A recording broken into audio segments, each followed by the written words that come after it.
नाव सांगा मग सुरुवात. मी दीपक गवळी, या भागातील सामाजिक कार्यकर्ता.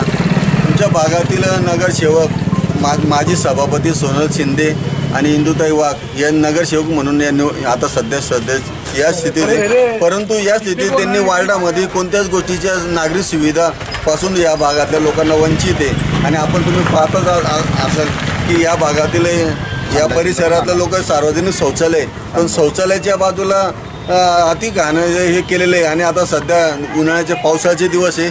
पावसाळ्यात साथीचे रोग आजार पडत, याला जबाबदार कोण? प्रशासन की इथले नागरिक? या नागरिकांनीच्या गैरसोय हे दूर करण्याकरता सदैव प्रशासनाने आणि नगरसेवकांनी संडासाची बी अशी परिस्थिती आहे की लोक येतात बसायला कोणती जागा नाही. पण या परिसरात एकच याचा हे केलं गेलं अतिक्रमण. मनोर टाकीच्या पाठीमागेले